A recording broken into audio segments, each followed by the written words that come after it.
Okay, we are online. And I think we are ready to go. I'm pretty sure we're ready to go. There we go.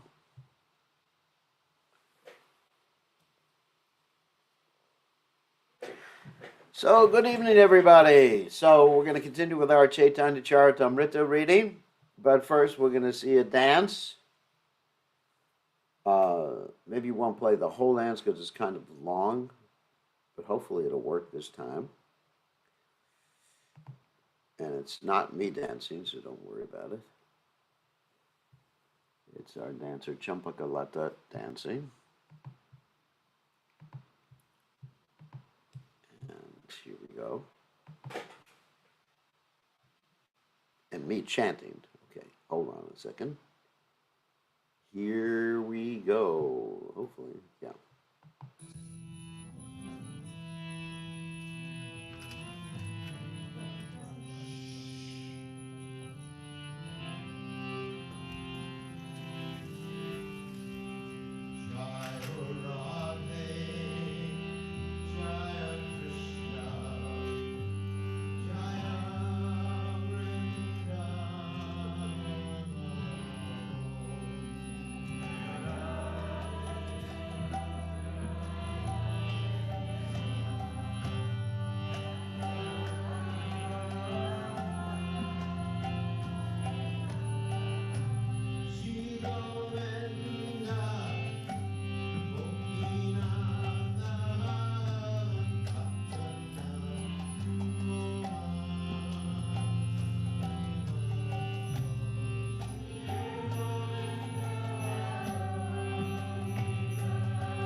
All right.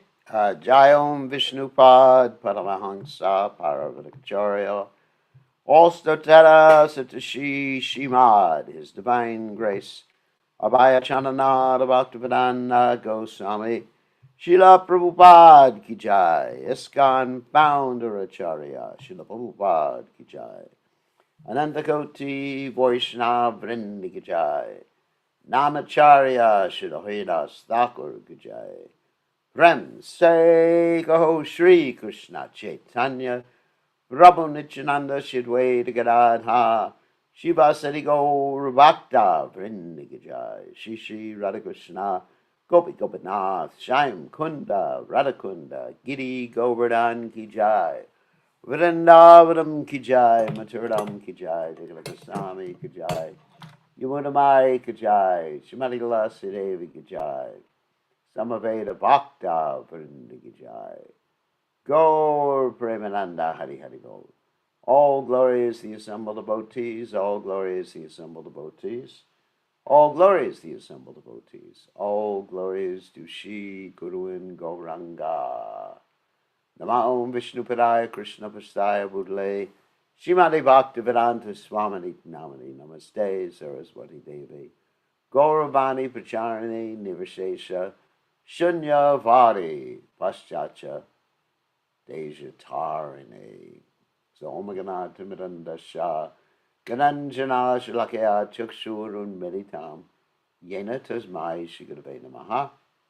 I offer my respectful obeisances unto the lotus feet of my spiritual master, His Divine Grace A.C. Bhaktivedanta Swami Srila Prabhupada, who so kindly opened my eyes with a torchlight of knowledge while I was blinded in the darkness of ignorance. Srila Prabhupada Ki Jai. So, anyway, so here we are back again. So it's good to see everybody this evening. And we're going to continue with our reading of the Caitanya Charitamrta. I just thought you'd enjoy seeing it dance every night. So, let us share the screen with the Caitanya Charitamrta and continue.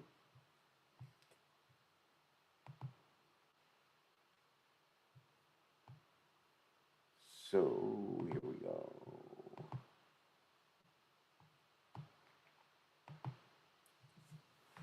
So, we're dealing with the middle of a purport on this famous verse in the Bhagavatam Dharma Projita Kaita Putra Paramo Nirmatsaranam Satam, where the verse states that this Bhagavatam kicks out all cheating religions. So anyway, before we read the Caitanya Charitamrita, Jaya Jaya Sri Chaitanya Jaya Nityananda Jaya Dvaita Chandra Jaya Gaur Bhaktavrinda Jaya Jaya Sri Chaitanya Jaya Nityananda Jaya Dvaita Chandra Jaya Gaur Bhaktavrinda Jaya Jaya Sri Chaitanya Jaya Nityananda Jaya Dvaita Chandra Jaya Gaur Bhaktavrinda.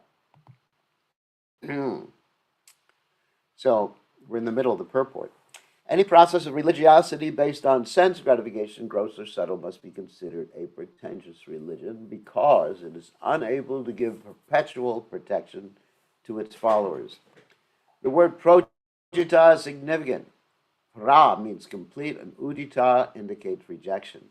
Religiosity in the shape of fruit of work is directly a method of gross sense gratification, whereas the process of cultivating spiritual knowledge with a view to becoming one with the Absolute is a method of subtle sense gratification.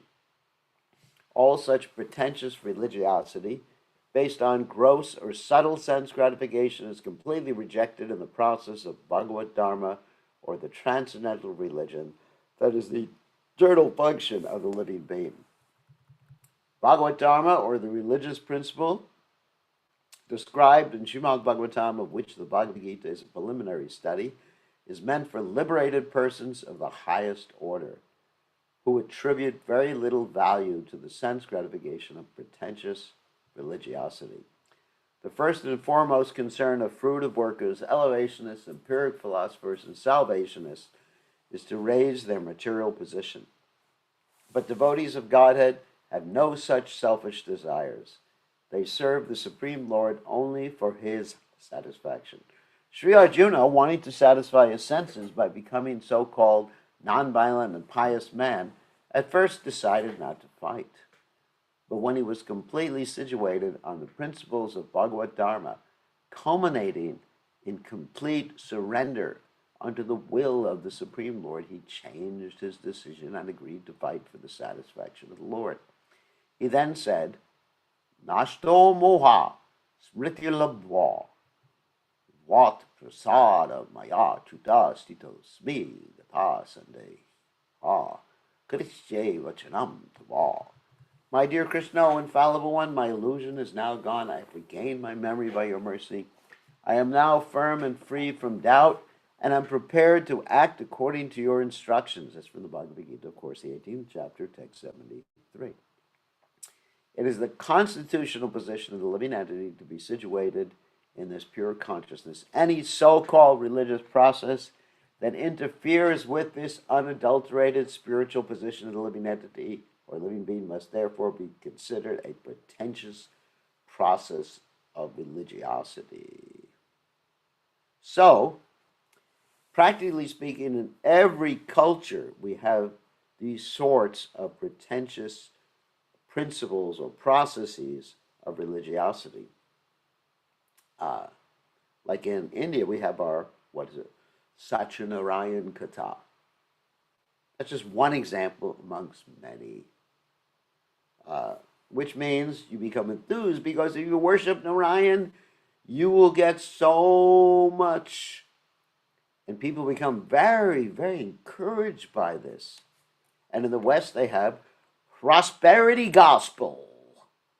That if God blesses you, you will have plenty of money, plenty of opulences, plenty of cars. It's called prosperity gospel. In India, it's called Satyanarayan Katha. But it's both of these processes are cheating processes. Pretentious. Pretentious, what does pretentious mean? It means it's pretending to be religious, but it's not actually religious. Because what is religion? Okay, let's define religion by the word itself. That which brings you closer to God. Religare, to tie yourself back to God. And so simply asking God for things doesn't tie you back to God. It just makes it a business exchange. So, Bhagavatam, Dharma projita kaitavotra paramo nirmatsaranam satam, throws out these cheating processes. In other words, in the Bhagavatam, there is nothing else other than descriptions of pure devotional service. And sometimes there's descriptions of people in Maya in this material world and how they're suffering and the nature of this world and everything like that. But ultimately, it's all pointing towards pure devotional service. Nothing else is advocated in the Bhagavatam except for pure devotional service. Even when you find descriptions of someone in Maya, it's to show you how foolish it is. I'll give you an example. Once upon a time, there was this king named Pururava. Okay? And Urvashi, his heavenly society, beautiful Apsara, came down to the Earth planet and he fell in love with her. Of course, she was cursed to come down to the Earth planet because some sages got disturbed with her. So anyway, so he said, marry me. And she said, yes, I will marry you, as long as you do not show yourself naked in front of me. Yuck. As long as you protect my pets. She had 2 pet lambs. Okay, so he was enjoying with her for some time, and after some time, the Gandharvas decided to bring her back because Indra wanted her back. And they stole the lambs in the middle of the night, and he ran out completely in his birthday suit after the lambs. And the Gandharvas showed a spotlight on him. So she saw this completely naked guy running through the field. She said, I'm out of here. My lambs were not taken care of. And she leaves. So that's the end of the story. So this whole story shows his extreme material attachment and stupidity. So what happens is he starts wandering the earth. He finds her. She agrees. All right, one day a year, buddy. I'll be with you. He's not satisfied. She creates like a clone. He's not satisfied with the clone. And ultimately, to make a long story short, he does this really big sacrifice, picturing himself and Urvasi as part of the sacrifice, like the two pieces of wood. And then he just leaves this world and goes to where she is. So you think, oh, it's a love story. It's not a love story, although it is a love story. What it is showing you how stupid people are in this world sometimes. Anyway, so much effort for temporary happiness. So, parishma, hard work, foaming at the mouth. Okay, so anyway, so that's why there's other stories in the Bhagavatam that appear to show something different than pure devotional service, but they just show the futility of this material existence and the necessity of taking up Krishna consciousness. And ultimately, the culmination of the Srimad Bhagavatam is the 10th canto, which shows Krishna's wonderful pastimes in Vrindavan. By contact with material nature, the living entities exhibit varied symptoms of the disease of material consciousness. Cure this material disease is the supreme object of human life. The process that treats this disease is called Bhagavata Dharma, or Sanatana Dharma, real religion. This is described in the pages of Srimad Bhagavatam. Therefore, anyone who, because of his background of pious activities in previous lives, is anxious to hear Srimad Bhagavatam immediately realizes the presence of the Supreme Lord within his heart and fulfills the mission of his life. Why does that happen? Because of the previous verse that we read in this chapter, Satam Prasangam Mama Virya Sambharo. Bhavanti Vrikarna Rasayana Katata Joshana Dashilopa Bharga Manishra Vritirma Bhaktya Anukramishati. When the pure sound vibration coming from the lips of a pure devotee enters through the ear, goes right to the heart. And when it goes to the heart, it cures the material disease and enables one to have faith, taste, and ultimately prema.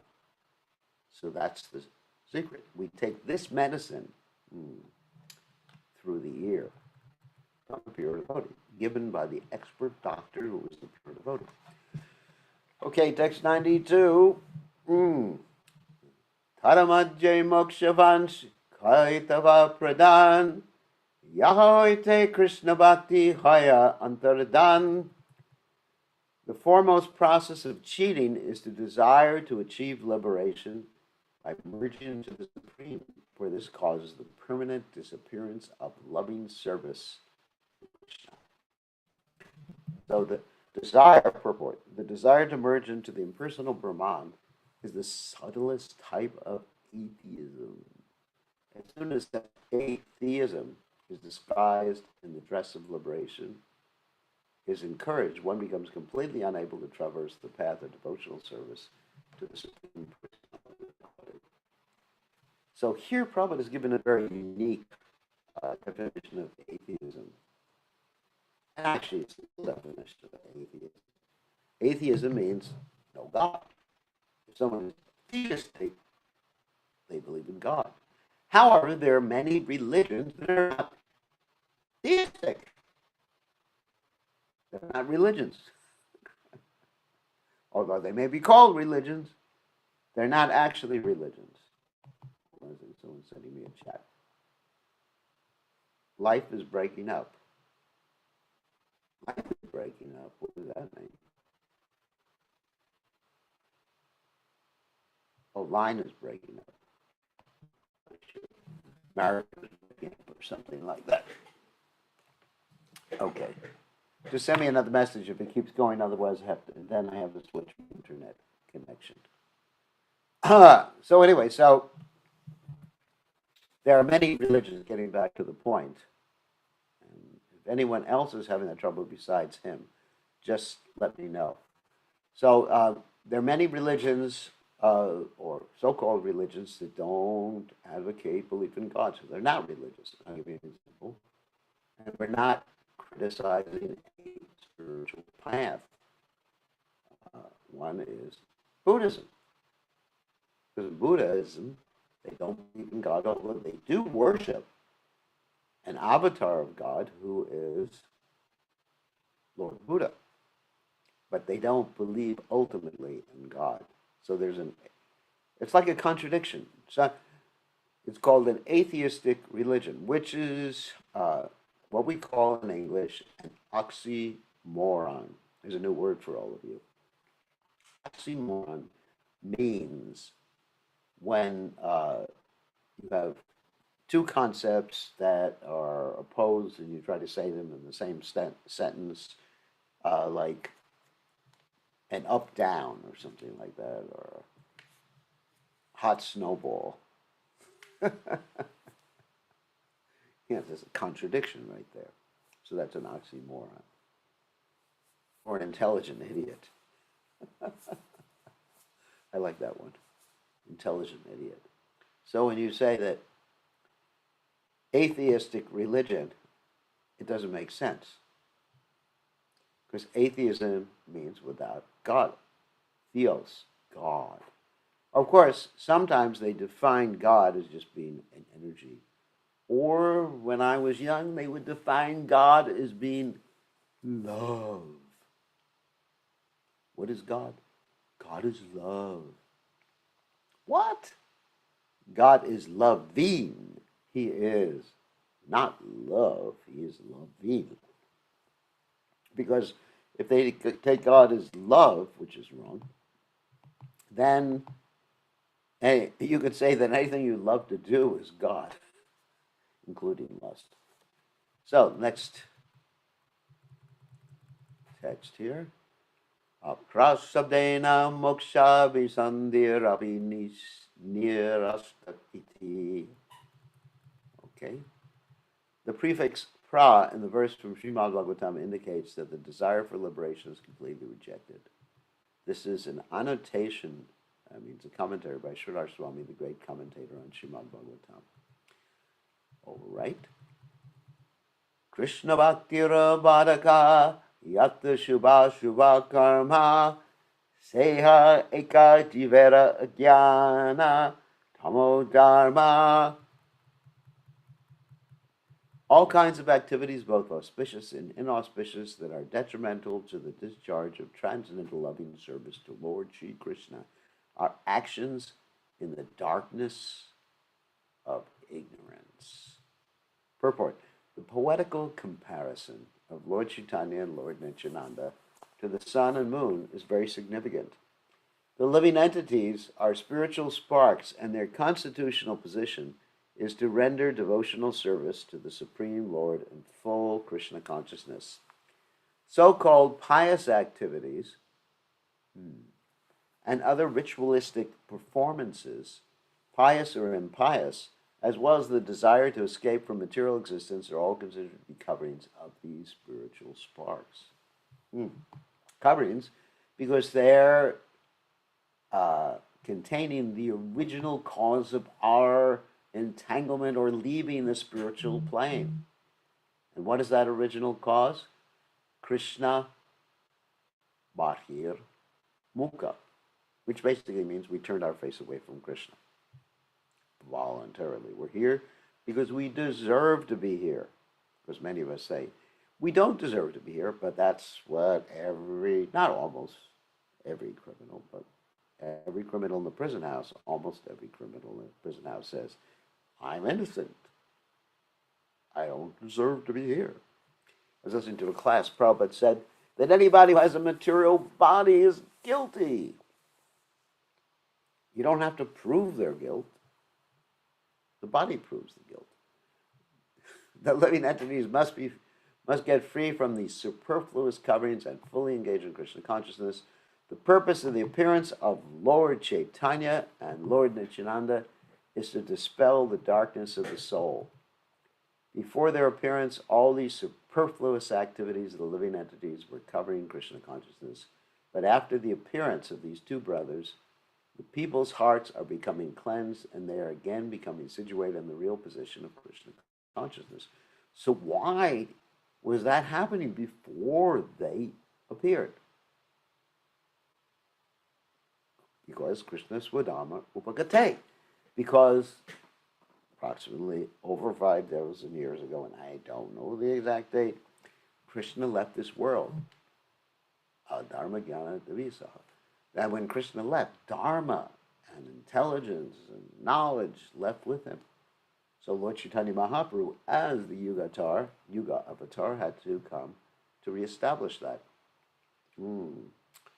Paritranaya Sadhunam, Vinashaya Chadushkutam. And that's really important. Paritranaya Sadhunam, Vinashaya Chadushkutam. So Lord Chaitanya came to reestablish religious principles, protect the devotees, and annihilate what? Vinashaya Chadushkutam, the demoniac consciousness that everybody has in Kali Yuga, because everybody in Kali Yuga is Kalo Shudra Sambhava, of a lower quality. Yanhara prasade e tamo haya nash. Tamo nash kare kare tatvera prakash. By the grace of Lord Caitanya and Lord Nityananda, this darkness of ignorance is removed and the truth is brought to light. Tattva Vastu, Krishna, Krishna Bhakti Prema Roop, Nama Sankirtana Sava, Ananda Sarup. The absolute truth is Shri Krishna. And loving devotion to Shri Krishna exhibited in pure love is achieved through congregational chanting of the holy name, which is the essence of all bliss. Wow. Surya Chandra Bhakhira Tama Sevinashe Barhir Vastu Gatapata Arise Prakashe. The sun and moon dissipate the darkness of the external world and thus reveal external material objects like pots and pans. Dvibai Hridayer Shali Andakar Dvi Bhagavat Sangai Karana Sakshatkar. But these two brothers, Lord Chaitanya and Lord Nityananda, dissipate the darkness of the inner core of the heart, and thus they help one meet the two kinds of Bhagavats, persons or things in relationship with the personality of Godhead. In other words, the book Bhagavat and the person Bhagavat, by the mercy of Lord Chaitanya and Lord Nityananda. Text 99, Eka Bhagavata Bad, Bhagavata Shastra, Ara Bhagavata Bhakta Bhakti Rasa Patra.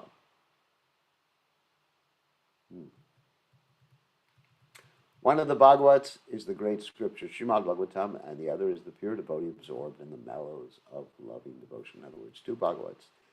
Dvi Bhagavata Dwara, Diya Bhakti Ras. Tanhara Hridaye Tanra Prema Haya Vash. Through the actions of these two Bhagavats, the Lord instills the mellows of transcendental loving service into the heart of a living being. And thus the Lord in the heart of his devotee comes under the control of the devotee's love. Eka Adbhuta Samakale Donhara Prakash Ara Adbhuta Chita Guhara Tamakare Nash. The first wonder is that both brothers appear simultaneously, and the other is that they illuminate the innermost depths of the heart. That's, of course, Lord Chaitanya and Lord Nityananda. E Chandra Surya Dui Paramas Dai Jagatera Bhagya Gode Karila Udai. These two, the sun and the moon, are very kind to the people of the world. Thus, for the good fortune of all, they have appeared on the horizon of Bengal. So, Srila Prabhupada's purport, the celebrated ancient capital of the Sena dynasty, which was known as Gaudadesh or Gauda, was situated in what is now the modern district of Malda. Later, this capital was transferred to the ninth or central island on the western side of the Ganges at Navadvipa, which is now known as Mayapur, and was then called Godapura. Lord Caitanya appeared there, and Lord Nityananda came there and joined him from the district of Birbhum.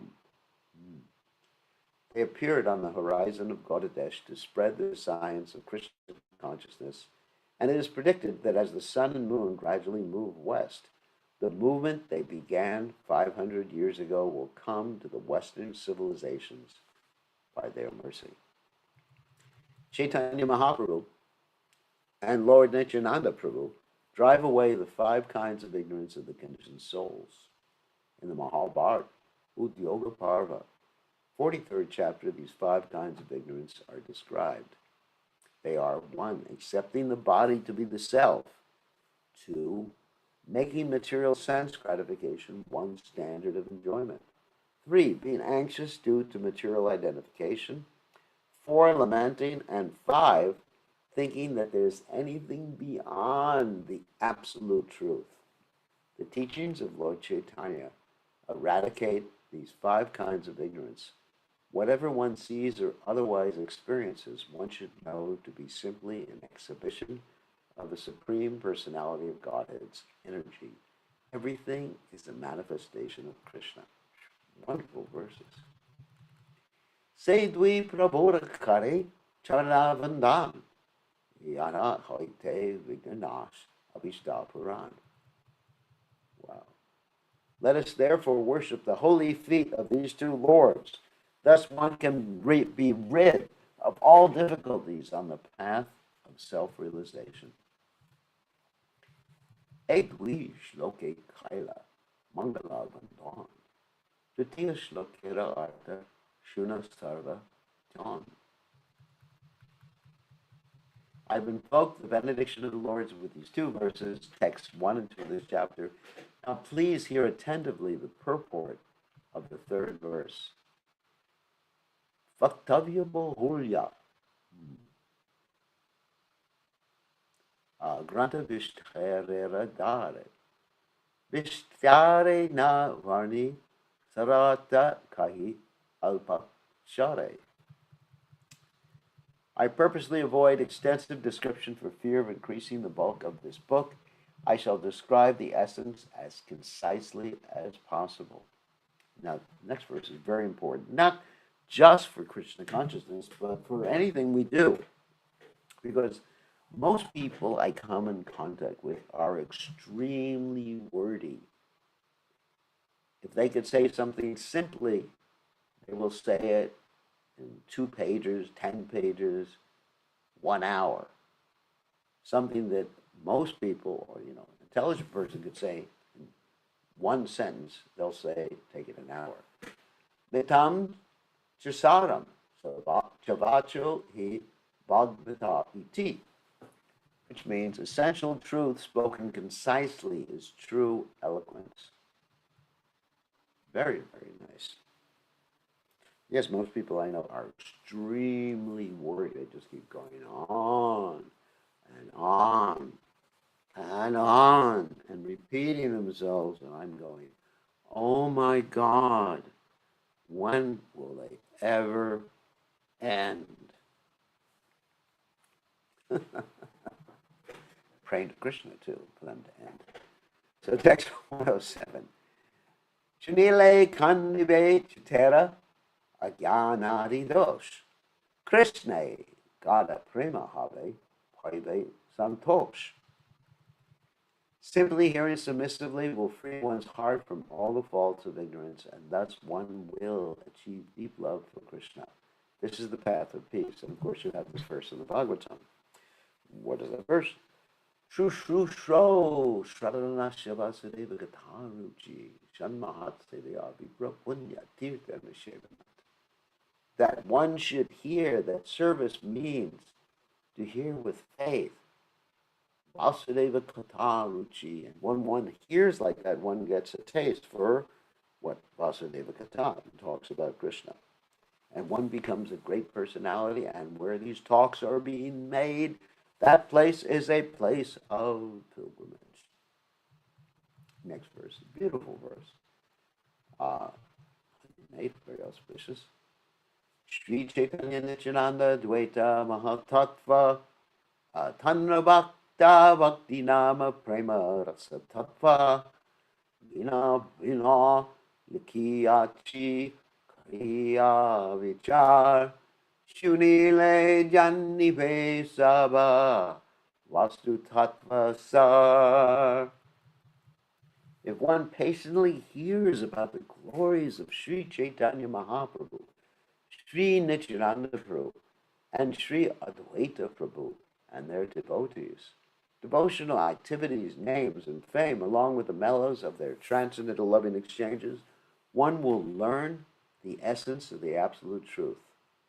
Therefore, I have described these in the Chaitanya Charitamrta with logic and discrimination. That's all you have to do, just hear the glories of Lord Chaitanya Mahaprabhu, Nityananda, Advaita Prabhu, and of course Gadadhar and Srivas. Shirupa Raganatha Pade Yarhash Chaitanya Charitamrta Kahi Krishna Das, praying at the lotus feet of Shri Rupa and Shri Raghunath, always desiring their mercy. I, Krishna Das, narrate Sri Chaitanya Charitamrita, following in their footsteps. Wow. Okay, so now we will go. Of course, this ends the Bhakti Vedanta purports to the Sri Chaitanya Charitamrita Lila. First chapter describing the spiritual master. The second chapter, which is called chapter 2, is called Sri Chaitanya Mahaprabhu, the Supreme Personality of Godhead. So, chapter summary. This chapter explains Lord Chaitanya is the Supreme Personality. Therefore, the Brahman effulgence is the bodily luster of Lord Chaitanya, and the localized supersoul situated in the heart of every living entity is his partial representation. The Purusha avatars are also explained in this connection. We explained before what Purusha avatars are: Mahavishnu, Garbhodakshay Vishnu, and Kshirodakshay Vishnu, those who deal with the material world. Mahavishnu is the reservoir of all conditioned souls, but as confirmed in the authoritative scriptures, Lord Krishna is the ultimate fountainhead, the source of numerous planetary expansions, including Narayana, who is generally accepted by Mayavadi philosophers to be the absolute truth. Now, when we say he is the reservoir of all conditioned souls, it's because during the time of the cosmic dissolution, all the conditioned souls enter into his body. And when the cosmos, not only one cosmos, but unlimited cosmoses, cosmos, I guess that's a plural also. I made up that word now.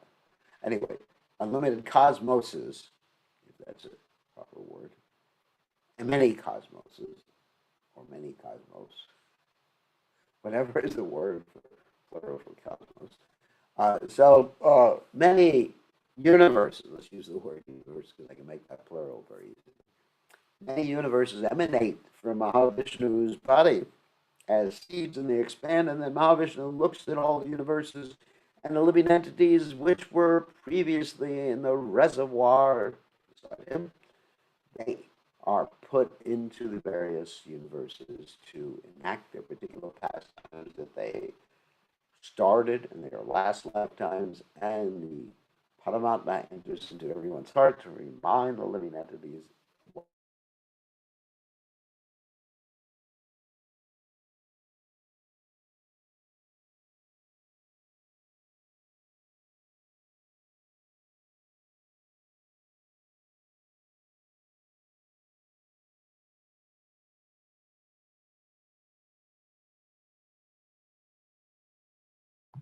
We should be back on now. There's sound now, I'm sure. Okay. This is our internet provider, which is called Spectrum. which does not have all the colors of the spectrum. Okay.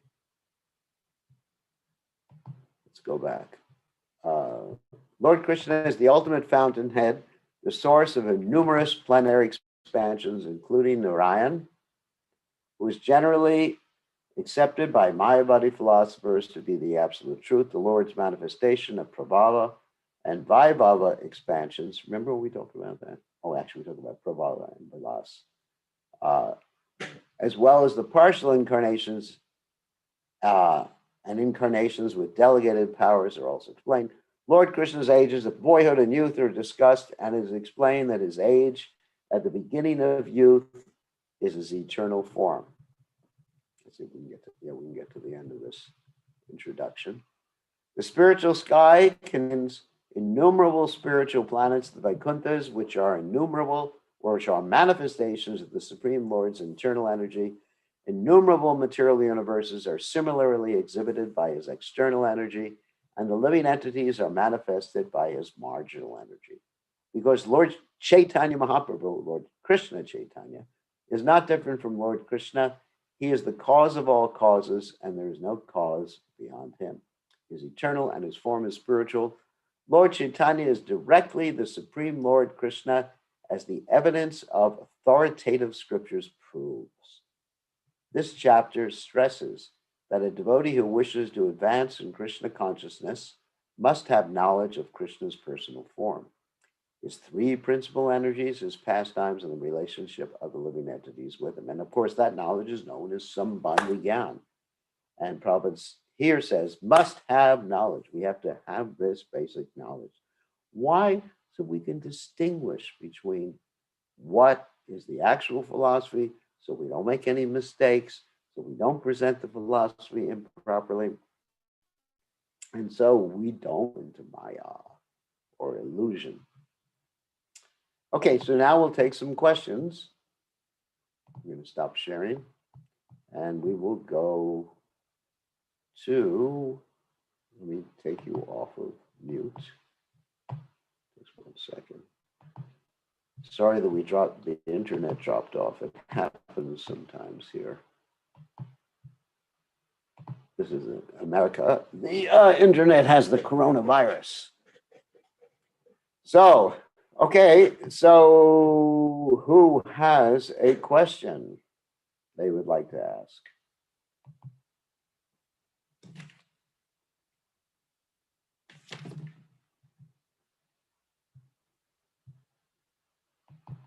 Does anybody have a question? Uh-oh. Gurudev, please accept my humble obeisance. Hare Krishna. Hare Krishna, Gurudev. Gurudev, I have a question regarding of the three deities of Vrindavana, Madan Mohan, Govinda, and Gopinath. Govinda has been said to be functional deity because he accepts the services. Can you please Yeah.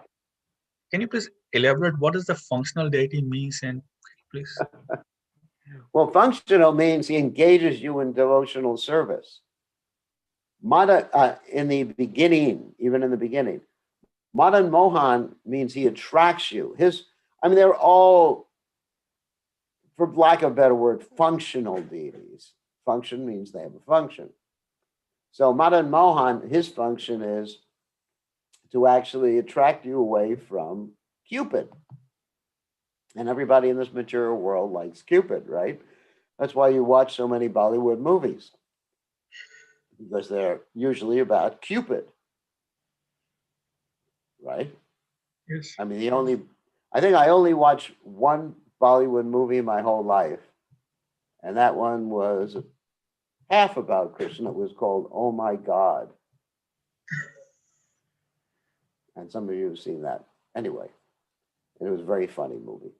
So, but Cupid means lust to enjoy the senses. So we got to get attracted. That's Paramdrashani Bhartate, according to Krishna and Bhagavad Gita. Raso Varjam, Rasopyasa, Paramdrashani Bhartate. We get attracted by Madan Mohan, who attracts Cupid. That's what Madan Mohan means. And then Govinda means he who is the pleases the senses or engages our senses in Krishna consciousness. Govinda, go means senses, so it's practical. Radha Govinda, and Gopinath is the Lord of the gopis. So Gopinath is the deity of Prayojana. That means the topmost perfection, because by worshiping Gopinath, one can actually understand and enter into the understanding of the conjugal love between Radha and Krishna. So they're all functional personalities. In other words, they function. I mean, the word is kind of unusual. Functional. You know, if you say my car is functional or something like that, means it works. My car is dysfunctional, means it doesn't work. Or if you say someone's dysfunctional, that means they're OCD. Because some of you don't know what that means. That means obsessive compulsive disorder. So that's a dysfunction. But in this particular case, function all in regard to Govindaji means he engages us in devotional service, even in the immature stage.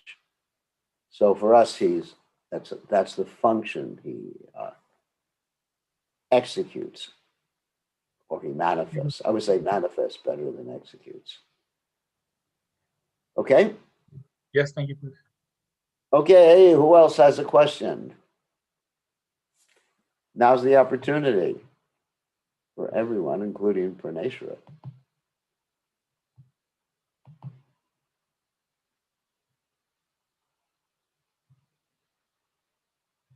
If no one else has a question, we will end early, which would be remarkable.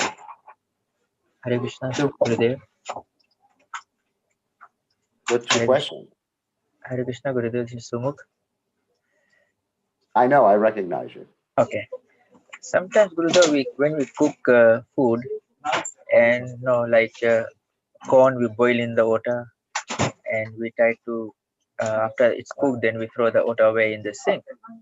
Sometimes, I'm thinking in the sink, inside, some worms are there, and we put the hot water, it kills them. Sometimes when a drain is blocked, we buy caustic soda and also chemicals and put in the drain to clean it up. And there is Yes. not, yes, all these things have been animals, creatures been killed by us. Yes. What should we do in this case? Chant Hare Krishna. I don't think there's an alternative.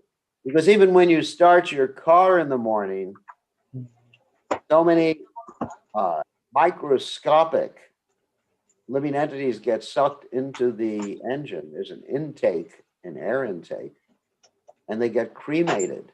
I would say millions, maybe billions of living entities get. Someone just blew a whistle. Sounds like the police are after you. So millions, if not billions, of living entities get cremated each moment you're driving your car. Because whatever you do, even if you just eat vegetables, let's say, of course, in Fiji, you don't have asparagus. But let's say you eat daruka. You know what daruka is? And you cut it down. Yeah, he likes it. I like it too. And you cut it down, and you're killing the poor little daruka. They eat them. So that's the standard argument it's connected to the standard argument that people use against vegetarianism or against devotees. They say, well, you say we shouldn't eat meat, fish, or eggs, but vegetables and other things are alive. Even when you eat fruit, there's seeds in the fruit that are actually being digested by you and killed because they're being digested by you. So the whole point is jiva sajivanam. One living entity exists by eating another living entity. You can't get away from it. No matter what you do, you have to eat organic matter. Organic matter comes from living entities. So therefore, as Krishna says in the Gita, the one who offers food to him one who eats, without offering first is verily eating only sin. So whatever you do should be done as an offering to Krishna. As Krishna also says in the Gita, Yat Karoshi Yadashnashi Yajahoshi Dadashi Yat. Yatapashashi Konti Tat Kurashwa Mararpanam. Whatever you do, whatever you offer, whatever you give away, should be done as an offering to Krishna. Because if you don't do it, there's always some karmic reaction, or I would say 90.999% of the time, you're hurting another living entity. You walk on the grass, you're hurting another living entity. What to speak if you cut your grass, right? God knows. Or you put weed killer. Let's say you have a garden at the temple and you kill the weeds. Don't they kill the weeds at the temple? I'm sure they do. So whatever you do, you're harming living entities. I mean, it's a pretty crazy world that whatever you do in this world, you're harming another living entity or many living entities. So therefore, it's important to be engaged in Krishna's service because, as Krishna says, Aham Twam Sarva Papayibhyo Moksha Yashami Masuchaha, that I will free you from all these different reactions. I mean, look what Arjuna did in the Battle of Kurukshetra. I mean, killed so many living entities, so many soldiers. I mean, in one sense, some of the soldiers were probably innocent because they were just fighting because they had to. You know, they were just soldiers, ordinary foot soldiers. But one is engaged in Krishna's service, then one is freed from that reaction. At the same time, here's a very important point, one should minimize the violence. And there's that interesting story that once upon a time, Prabhupada was taking rest and he was inside a mosquito net in Mayapur, and his servant Shrutikirti was also there with him. And there was a mosquito there, and Shrutikirti was getting ready to kill the mosquito, and Prabhupada said, no. But when the mosquito started to attack Prabhupada, Prabhupada said, kill him. He is now attacked.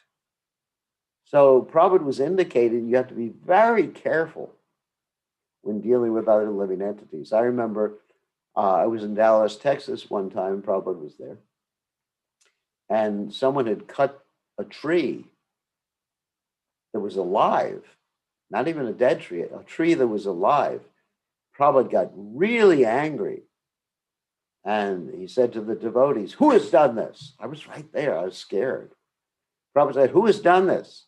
And everyone was shaking. They said, well, we did it so the tree wouldn't hit the roof of the temple. And Prabhupada said something like, he's a rascal. So I know sometimes people are very enthusiastic to cut down trees. You know, they're just like a chainsaw massacre or something like that. Of course, if a tree is endangering people, then it may have to be cut down. So there has to be a respect for all life. At the same time, you know, you have to maintain the standard of cleanliness in your house. And you can't go crazy not throwing water down the sink or cleaning the sink or doing things like that. And if there's cockroaches in the house, you have to get rid of them. If there's, in Fiji, you have all these wonderful dengue mosquitoes, right? And so you got to get rid of them. I mean, the government has to spray some sort of insecticide to get rid of them. So you have to be practical. But if you're not serving Krishna, there will always be a reaction for that, for doing those things. Now, on the other hand, you have a religious group, the Jains, who think that they can escape from harming other living entities. They're very strict Jains. They actually wear a little mask on their faces to avoid breathing in any living entity. But the funny thing is, at the same time, they're starting their cars. And the cars are breathing, and they can't put a mask on the front of their cars or on the intake valve of the cars. So, you know, you can't avoid harming other living entities in this world. Just minimize it, just to summarize what I was just saying. Just minimize it and always engage in Krishna's service and beg Krishna for forgiveness. Offer all your food to Krishna. Okay, good question. One more question. I think Charna had a question. Okay. Hare Krishna. Uh, Haribol. on the 94, what is Can you? this? Can you hear me? I hear echo. It sounds like you have two devices on at the same time. That's what Yes, usually yes. happens. Now I understand. Yes, yes. Either have your Okay. phone on or your computer, but not both at the same time, because then you get an Yes, echo. yes, yes. Okay, 19.4. There is a Shuba, Ashuba. I don't know in English, good or not good Auspicious activity. or inauspicious, Shuba or Auspicious, yes, auspicious, yes. So, auspicious or what is the kind of this good or auspicious activities that are not good for our transcendental service? well, Because auspicious activity. Well, let me explain what's being said in that verse. That both auspicious and inauspicious activities are both within the modes of nature. Now, obviously, we're not advocating that people perform inauspicious activities like killing everybody. Not a good idea. But the point is, if one performs activities that are not Krishna conscious, those activities take you away from Krishna. For example, let's say if I do activities in the mode of goodness, there's a lot of activities we can do in the mode of goodness, like giving charity to people in the mode of goodness. Then the problem is in the mode of goodness, as Krishna describes in the Gita, that one becomes enamored with the sense of happiness in the mode of goodness and becomes attached to this material world.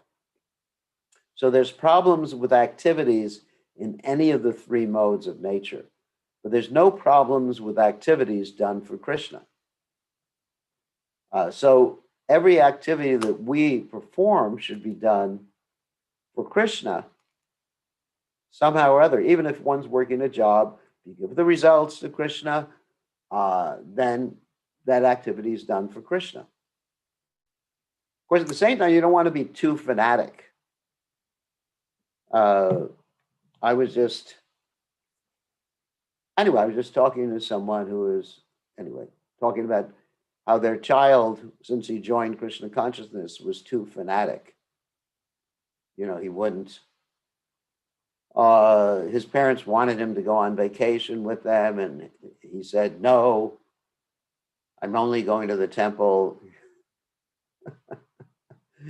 So you got to be really careful to be a normal human being too in Krishna consciousness.